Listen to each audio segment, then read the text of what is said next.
And now we're going to start our review for the whole year. I'm sure you're excited about that.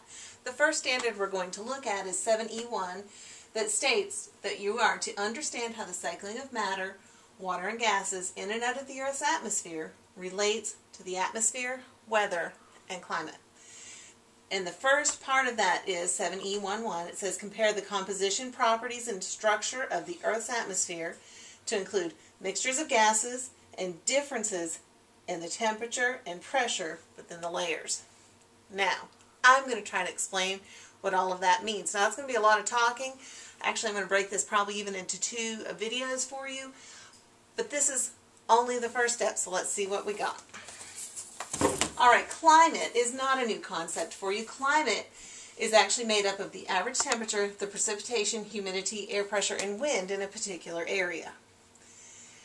You know all kinds of different climates, you know different biomes, you know lots of different places on the earth, and that the weather is not the same everywhere. Okay, but this is actually what makes up the climate. The atmosphere is actually a mixture of gases. It is 78% nitrogen, 21% oxygen, 0.93% argon, 0.04% carbon dioxide. There are some trace gases and water vapor. Now I have an assignment for you to do. I want you to create a circle graph, and that circle graph is going to include all of the different gases that are in the atmosphere, and you need to show me by percentage of the circle what makes them up, and you can do a key and color code it for me.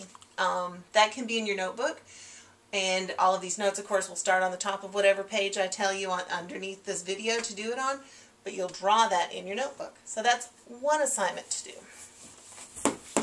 The next thing we need to know is that the amount of each gas in the atmosphere is usually very constant from the surface of the planet all the way to the top of the troposphere. Remember the word troposphere? We're going to have something else to do with that in a while. Gases are constantly used. Remember all of those gases you just did a circle graph on. They're renewed, they're used up, and they're also renewed by different processes through respiration, photosynthesis, and these two relate because they're kind of backwards and forwards chemical reactions, evaporation, condensation, and you know that those are in the water cycle, weathering of rock, and the decay of organic material. But either way, all of these things are cycles. All different cycles, and we know that cycles just keep going around and around and around. So if you're not sure what any of those are, I would suggest you take a minute and just kind of Google it and kind of get an idea. Maybe look at a graph or a chart of what those things look like. But these are all things you should know what they are. Now, the atmosphere has sometimes different properties at different elevations and different locations around the Earth. Now, I just told you that they're fairly constant and usually constant, but there are some differences. One example I know that we talked about and read about, and I know Mr. Collette talked to you about, is about Mount Everest. And if you remember, at the bottom of Mount Everest, oxygen levels were pretty good. They had to go climb up. They had to climb high and sleep low. When they got into the death zone, remember, if people died, you couldn't take them away because there wasn't enough oxygen to be able to do all of that. And so the oxygen levels at very high elevations is different than what it is at sea level. Air pressure or atmospheric pressure, which those two words are interchangeable, refer to the weight of the Earth's atmosphere pressing down on everything at the Earth's surface. The variations in atmospheric pressure actually are what cause weather.